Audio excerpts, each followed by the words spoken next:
A rancher and his stock pond.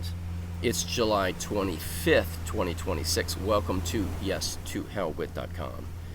In 2012, a Wyoming rancher by the name of Andy Johnson did what other ranchers have done for generations. He obtained a permit from the state to build a small stock pond on his ranch near Fort Bridger. The pond was intended to water his cattle and improve wildlife habitat. Several months later, the U.S. Army Corps of Engineers began investigating the project. Then in 2014, the Environmental Protection Agency issued a compliance order alleging that Johnson had violated the Clean Water Act by constructing a pond without first obtaining a federal permit. The EPA ordered him to restore the property and threatened civil penalties that could eventually total millions of dollars if he failed to comply. Think about that for a moment. A rancher obtains permission from his own state. He builds a stock pond to water his livestock, and then the federal government arrives and tells him that the state's approval isn't enough. Ultimately, Johnson challenged the EPA in federal court, and in 2016, the case was settled. He kept his pond, paid no fines, and admitted no wrongdoing. By the way, he was facing upwards of $37,000 a day in fines by the EPA. Now, there is another part of the story that is worth considering. Wyoming's governor at the time, Matt Mead, to his credit, he publicly stated that Andy Johnson had properly obtained his Wyoming permit and described the EPA's actions as heavy-handed. In other words, the governor publicly acknowledged that one of Wyoming's citizens had acted in reliance upon a permit lawfully issued by the state and questioned the federal government's response. I believe Governor Mead was right to say so, but notice what did not happen. There was no indication that the governor became involved at the beginning of the dispute before years of litigation and hassle followed. There was no indication that the sheriff and the governor coordinated their efforts to defend both the citizen and the authority of the state before Johnson was forced into federal court. Now, I'd like to ask a different question.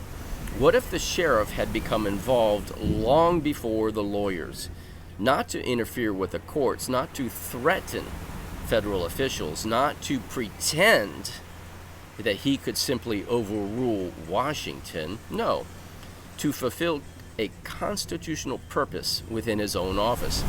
Imagine Andy Johnson walking into the sheriff's office. Sheriff, I obtained a state permit required, and I built a stock pond to water my cattle. Now the federal government says I violated the law, and they're threatening to destroy my livelihood.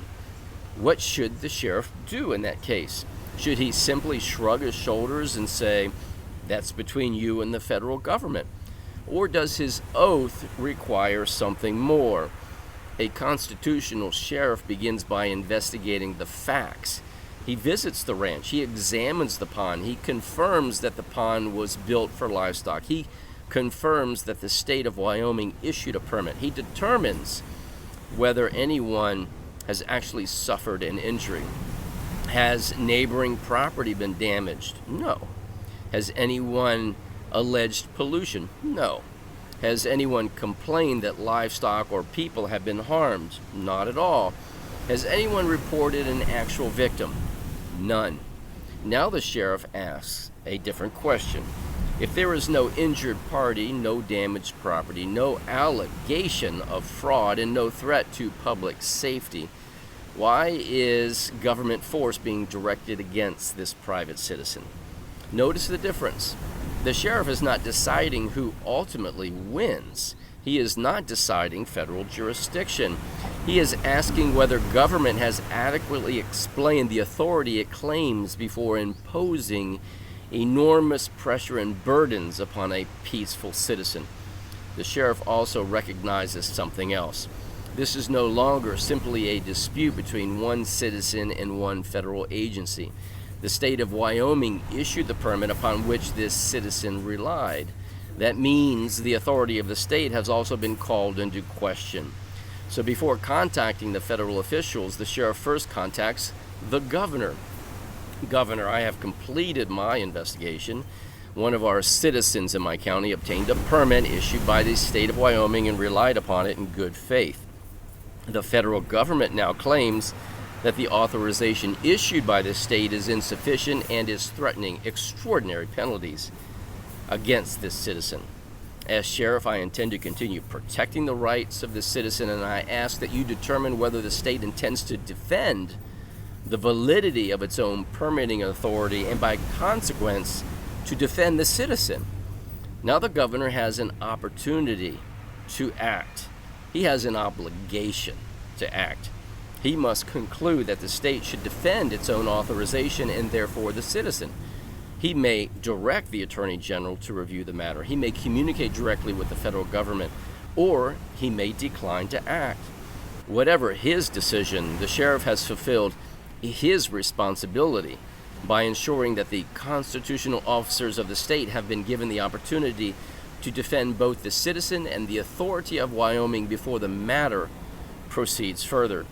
Only then does the sheriff contact federal officials, respectfully, professionally, and he says, I have investigated this matter because of the concerns of a citizen in my county, and I understand that your agency asserts authority over this property. I've also notified the governor of Wyoming because this matter directly concerns a permit issued by this state. Before any further enforcement proceeds, I respectfully request that you identify the constitutional and statutory basis for the authority that you claim and explain why the state of Wyoming's permit is insufficient, and identify the specific injury or public harm that necessitates this enforcement.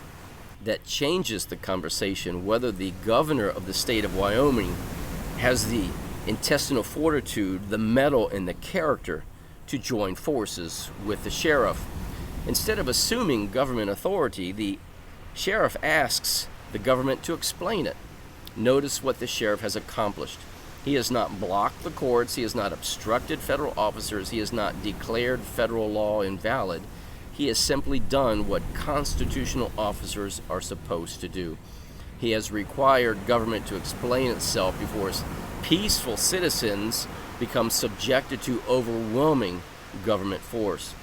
Whether the EPA ultimately prevails is for the courts to determine. Whether the governor chooses to defend the authority of the state is for the governor to determine. Whether the sheriff fulfills his oath is for the sheriff to determine.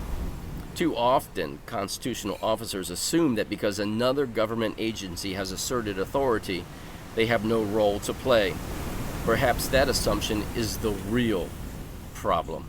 Perhaps the sheriff's office was never intended to be a passive observer while citizens are drawn into years of unfortunate and egregious pressure and litigation. Perhaps the sheriff was intended to be the first constitutional checkpoint, the first public official to ask, before government proceeds against this peaceful citizen, has it clearly demonstrated the authority it claims? And perhaps the governor was intended to stand beside the sheriff whenever the authority of the state itself is being challenged. The sheriff protecting the citizen, the governor protecting the authority of the state, working together not to obstruct, but to ensure that every exercise of government power is first required to explain itself. If constitutional officers never ask that question, then every assertion of government power is presumed valid until a citizen, often at enormous personal expense, proves otherwise. But if sheriffs begin asking that question and governors begin defending the authority of their own states, the burden changes.